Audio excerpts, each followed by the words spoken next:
सभी को नमस्कार, स्वागत है आपका गवर्नमेंट एग्जाम प्रिपरेशन चैनल में।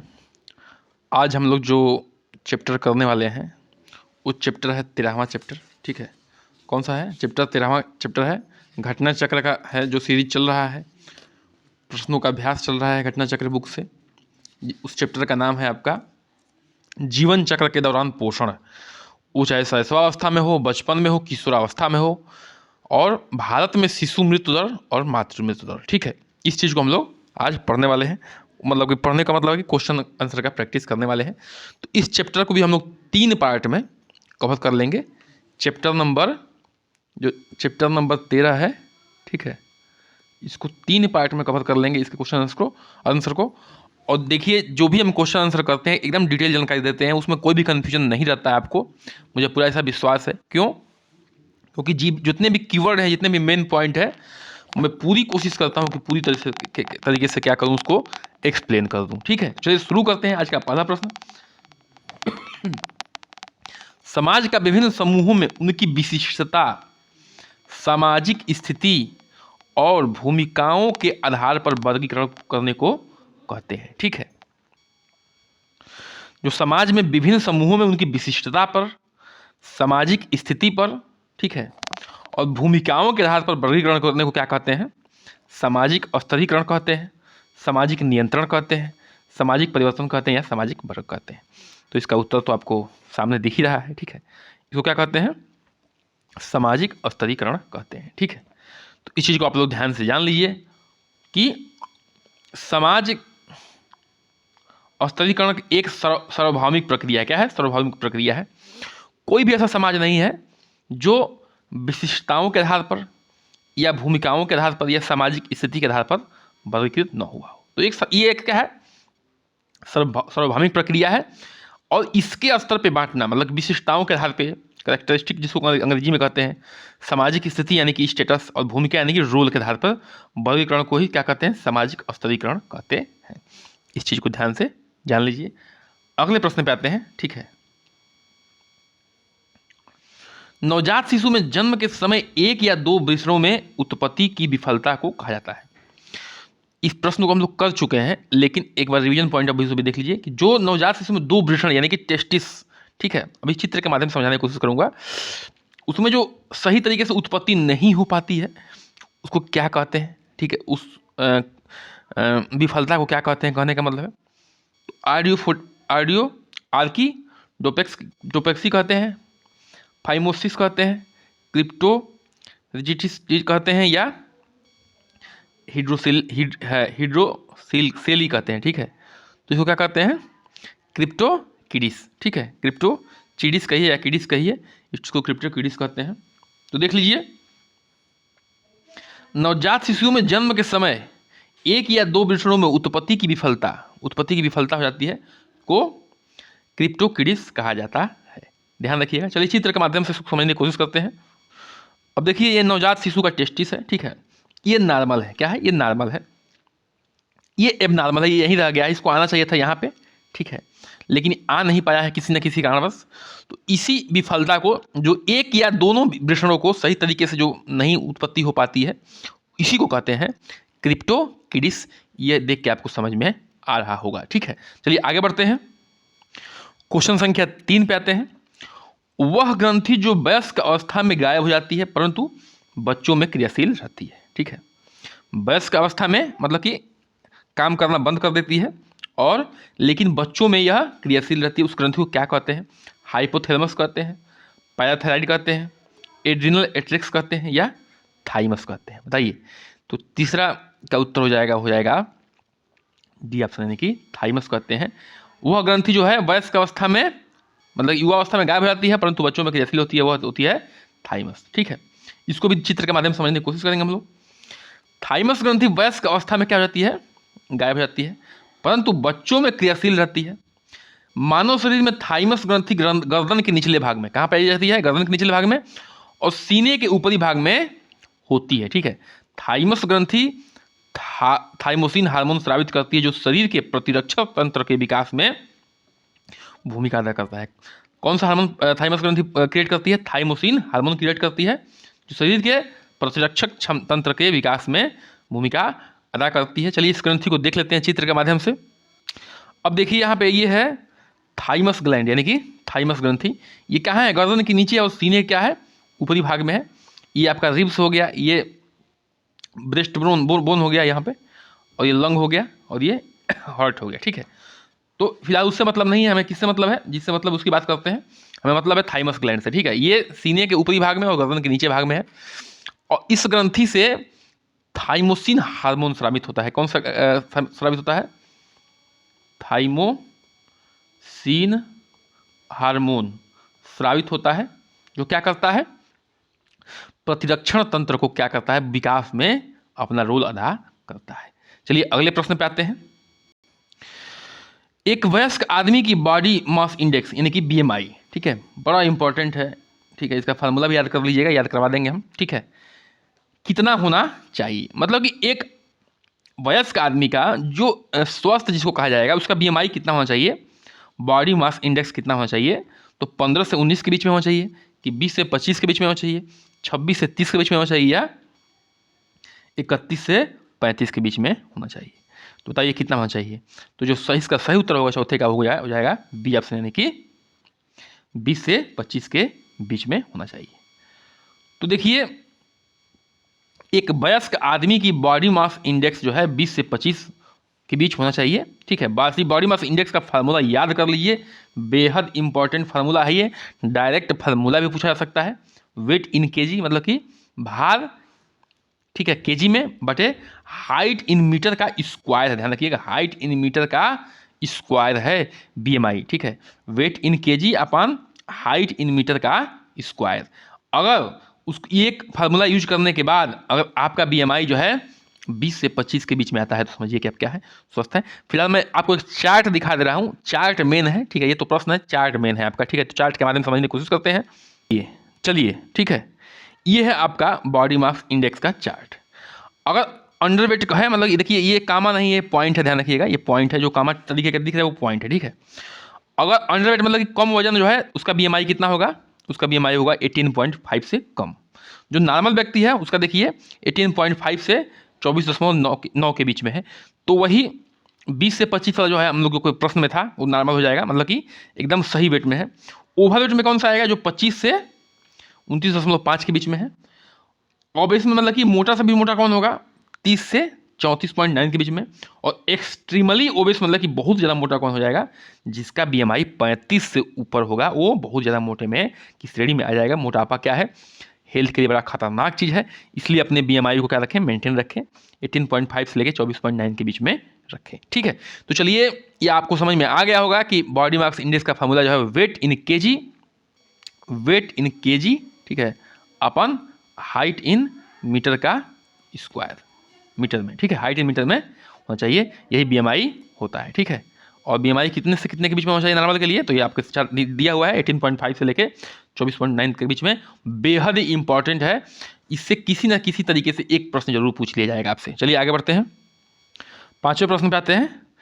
किशोरावस्था में सबसे ज़्यादा पाई जाने वाली पोषण संबंधी कमी कौन सी है? जो किशोरावस्था होती है, किशोरावस्था कौन सी होती है बताइए? किशोर कौन से होते हैं? 12 से 18 के वर्ष के बीच के वाले बच्चे। ठीक है, ये किशोर में होते हैं, सामान्यतः बोल रहा हूँ। ठीक है, तो इनमें कमी, इनमें पाई जाने वाली पोषण संबंधी कमी कौन सी बताइए? तो आयरन डिफिशियंसी, एनीमिया है, हाइपोथायराइडिज्म है, या कैल्शियम डिफिशियंसी है, या जिंक डिफिशियंसी। कैल्शियम डिफिशियंसी का मतलब कैल्शियम की कमी है, जिंक डिफिशियंसी मतलब कि जिंक कमी है, आयरन डिफिशियंसी में एनीमिया मतलब कि आयरन कमी से होने वाला रोग है। ठीक है, तो कौन सा जो है किशोरों में ज़्यादा पाई जाने वाली, ये सबसे ज़्यादा पाई जाने वाली संबंधी पोषण संबंधी कमी है? तो वो है 5वें का ए, यानी कि आयरन डिफिशियंसी एनीमिया। ठीक है, जो किशोर बच्चे हैं उसमें सबसे ज़्यादा पाई जाने वाली पोषण संबंधी कमी लौह अल्पता, ठीक है, आयरन डिफिशियंसी एनीमिया है। पर्याप्त आयरन के बिना लाल रक्त कोशिकाएं शरीर के ऊतकों के में पर्याप्त ऑक्सीजन नहीं पहुंचा पाती हैं। ठीक है, देखिए जब आयरन कमी होगी तो हीमोग्लोबिन कमी होगी, हीमोग्लोबिन कमी होगी तो ब्लड, कहते हैं ब्लड काउंट कम हो गया, उससे क्या होता है? ब्लड आरबीसी क्या करता है? ऑक्सीजन को जो है आपके हर सेल्स के, बॉडी के पूरे सेल्स तक ऑक्सीजन को हीमोग्लोबिन ही पहुंचाता है। तो ये संबंधी समस्याएं आ जाती हैं। तो एक बार जान लीजिए, किशोरावस्था में सबसे अधिक जो है पोषण संबंधी कमी होती है, वो होती है आयरन डिफिशियंसी एनीमिया। आगे बढ़ते हैं, क्वेश्चन संख्या 6 पे आते हैं।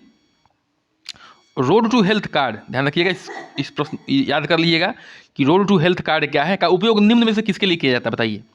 रोड टू हेल्थ कार्ड का उपयोग किसके लिए किया जाता है? तो वृद्धि की निगरानी करना, पोषण उपलब्ध कराना, या बीमारी से देखभाल के लिए, या निवारक परिचर्या उपलब्ध कराना। तो जो रोड टू हेल्थ कार्ड होता है वो होता है वृद्धि की निगरानी करना। बच्चे की वृद्धि कैसे हो रही है उसकी निगरानी के लिए क्या होता है? रोड टू हेल्थ कार्ड का प्रयोग किया जाता है। ठीक है, तो जो रोड टू हेल्थ कार्ड होता है उसका प्रयोग जो है वृद्धि की निगरानी करने के लिए किया जाता है। आगे बढ़ते हैं, अगले प्रश्न पे आते हैं। बच्चे के जन्म के, ठीक है, डैश पूरे होने के अनुपूरक आहार दिया जाता है। ठीक है, बच्चे के जन्म के डैश पूरे होने पर अनुपूरक आहार दिया जाता है। तो ये तो बार बार प्रश्न आ चुका है, कितने महीने पूरे होने पर जो है अनुपूरक एक्स्ट्रा आहार दिया जाता है? तो 12 महीने, 3 महीने, 9 महीने या 6 महीने। तो उसका उत्तर हो जाएगा 7 का हो जाएगा डी, यानी कि 6 महीने पूरे होने पर अनुपूरक आहार दिया जाता है। ठीक है, देखिए 6 महीने पूरे होने पर अनुपूरक आहार दिया जाता है बच्चे को। ठीक है, अब 6 महीने के बाद जो है बच्चे का जो पाचन तंत्र है वो फाइबर्स को पचाने के लिए एलिजिबल हो जाता है, फाइबर्स पचाने योग्य हो जाता है। तो अनाज भी खा सकता है, फल का जूस भी पी सकता है। अनाज भी बहुत जैसे लिक्विड फार्म में, लेई के फार्म में, इतना नहीं कि एकदम कड़ा अनाज मत दे दीजिएगा। ठीक है, तो इस तरह से थोड़ा सा अनुपूरक आहार, और इस 6 महीने के बाद जो है माँ का आहार, माँ द्वारा उत्पादित किया गया जो दूध होता है वो बच्चे के पोषण के लिए कम पड़ने लगता है, ये भी ध्यान रखिएगा। इसलिए जो अनुपूरक आहार जरूरी होता है। आगे बढ़ते हैं। उम्रदराज वयस्कों में, मतलब उम्रदराज वयस्कों में को प्रभावित करने वाला स्मृति विकार। स्मृति विकार मतलब कि किसी चीज को याद रखने की क्षमता में कमी। ठीक है, किसी चीज को याद रखने की क्षमता में कमी को क्या कहते हैं? दमा कहते हैं। दमा तो सांस संबंधी वो है।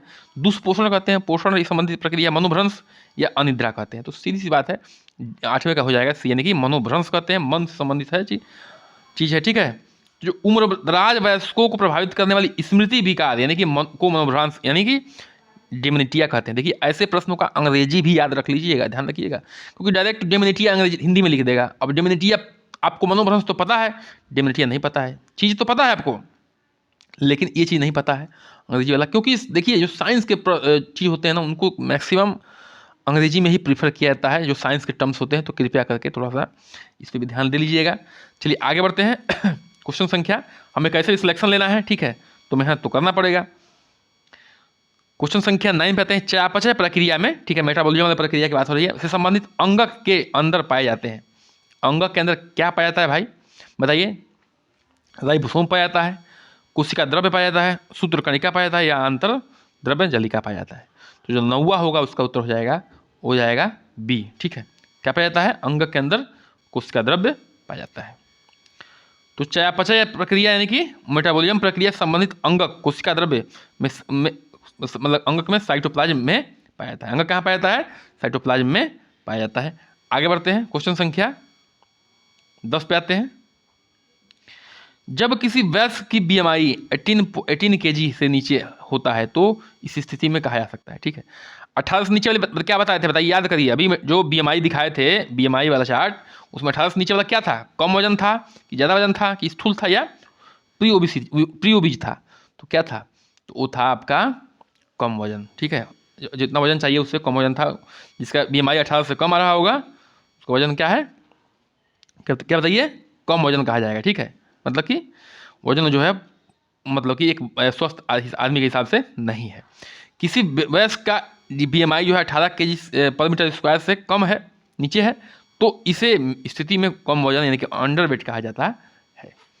क्वेश्चन संख्या 11 पे आते हैं। 20 प्रश्नों को रखा गया इसमें। ठीक है, अब देखिए, गर्भ निरोधक गोली देने पर स्वास्थ्य कार्यकर्ता को एक छोड़कर, मतलब किसको छोड़कर सभी पूछा जाएगा। जब कोई स्वास्थ्य कार्यकर्ता है किसी महिला को गर्भ निरोधक गोली देता है तो क्या पूछता है उससे? ठीक है, कि जीवित बच्चों की संख्या पूछता, क्या नहीं पूछता है उसकी बात हो रही है। ठीक है, एक को छोड़कर पैरों की मांसपेशियों में चुभन पूछता है, सिर में दर्द पूछता है, या पैरों में सूजन पूछता है।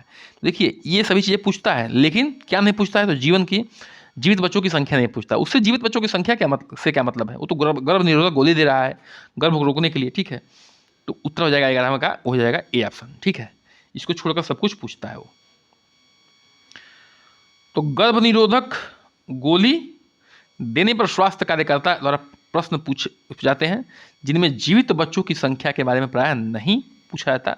पैरों की मांसपेशियों में चुभन, सिर में दर्द है कि नहीं है, पैरों में सूजन है कि नहीं है, पीलिया है कि नहीं है, उच्च रक्तचाप यानी कि बीपी है कि नहीं है, स्तन कैंसर है कि नहीं है, मधुमेह यानी कि शुगर है कि नहीं है, गठिया है कि नहीं है, अंतिम प्रसव का समय है कि नहीं है। ये सब चीज़ें पूछकर जो है वो क्या करता है, आपको गर्भ निरोधक देने का काम करता है। अब देखिए, अब सब तो नहीं पूछते होंगे, जो एक कार्यकर्ता का फर्ज होता है उसकी बात यहाँ पे हो रही है, ध्यान रखिएगा, ठीक है। इसको इतनी सारी चीज़ें पूछना चाहिए। आगे बढ़ते हैं, क्वेश्चन संख्या 12 पे आते हैं।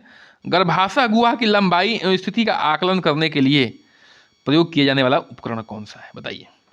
जो गर्भाशय गुहा है उसकी लंबाई को नापने के लिए प्रयोग किया जाने वाला उपकरण कौन सा है?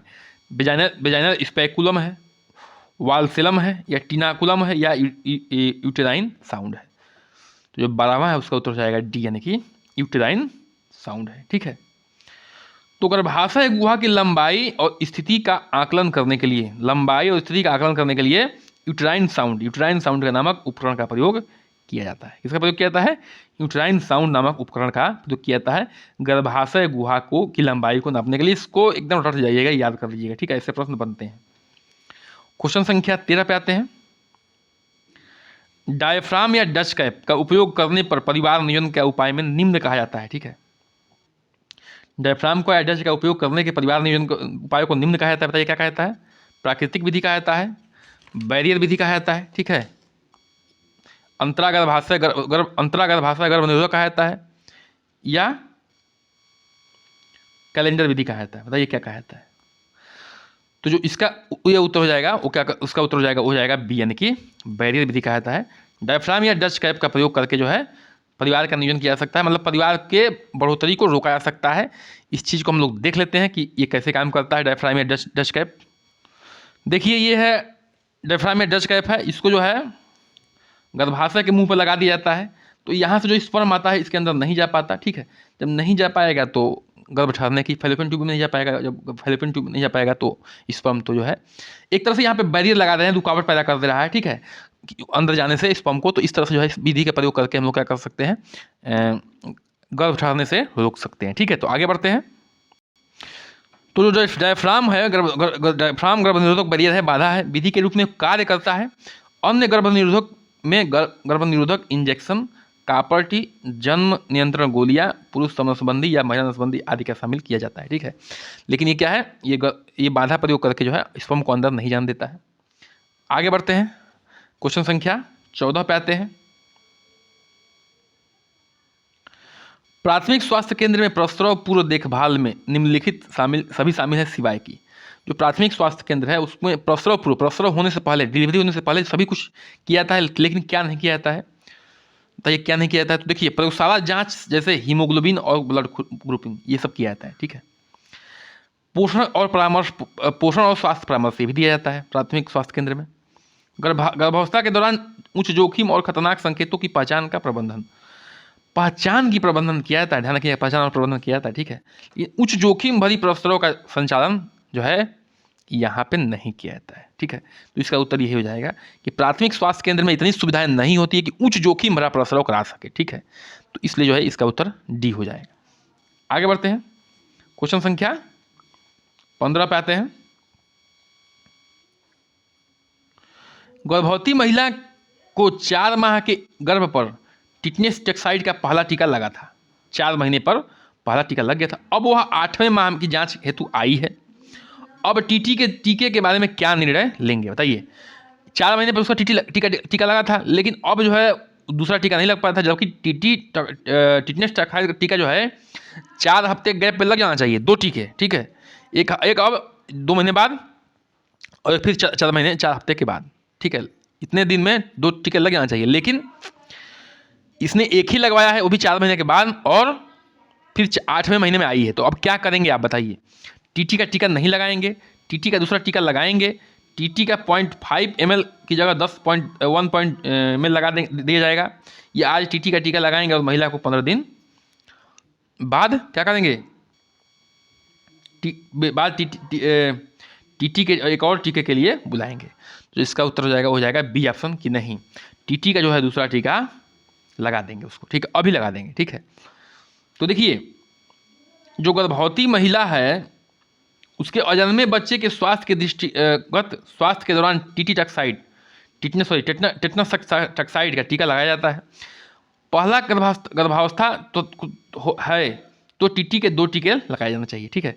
अगर गर्भावस्था पहली है तो टीटी के 2 टीके लगेंगे, लेकिन जिनकी खुराक कम से कम क्या होना चाहिए, 4 सप्ताह के अंदर लगना जाना चाहिए। मतलब कि एक आज लग रहा है तो लगभग 1 महीने बाद जो है, 1 महीने बाद दूसरा भी लग जाना चाहिए, ठीक है, दूसरा टीका भी लग जाना चाहिए। तो कहने का मतलब है कि जिसका पहला बच्चा है और टीका लगना है तो उसको जो है 2 टीके लगेंगे 1 महीने के गैप पे, ध्यान रखिएगा। आगे बढ़ते हैं, क्वेश्चन संख्या 16 पे आते हैं। गर्भवती महिला को कौन से संक्रमण के लिए जांचना चाहिए? जो गर्भवती महिला है उसके लिए कौन से संक्रमण के लिए जांचना चाहिए बताइए? तो HIV, हेपेटाइटिस ए या सिफिलिस, HIV, हेपेटाइटिस बी या सिफिलिस, HIV, हेपेटाइटिस सी या सिफिलिस, HIV, हेपेटाइटिस ई या सिफिलिस। तो इसका उत्तर हो जाएगा 16 का बी, HIV, हेपेटाइटिस बी या और सिफिलिस, ठीक है। अब देखिए HIV क्या होता है, सब जानते हैं कि HIV क्या करता है, ये इम्यून सिस्टम को डैमेज करता है, इम्यून सिस्टम को डैमेज करता है, मतलब कि प्रतिरक्षण क्षमता को खराब कर देता है। हेपेटाइटिस बी क्या करता है बताइए? हेपेटाइटिस बी जो है लीवर इन्फेक्शन करता है, बहुत ही सीवियर, ठीक है, सीवियर मतलब कि बहुत डेंजरस स्थिति में कर देता है, मौत हो जाती है, ठीक है। लीवर इन्फेक्शन, ठीक है, लीवर इन्फेक्शन करता है। और सिफिलिस क्या करता है, ये देखिए ये भी एक तरह की बीमारी है, गुहा संबंधी बीमारी है। इसका जो है ट्रेपोना पैलेडियम नाम की एक बैक्टीरिया होती है, ट्रेपोना पैलेडियम, ठीक है, ट्रेपोना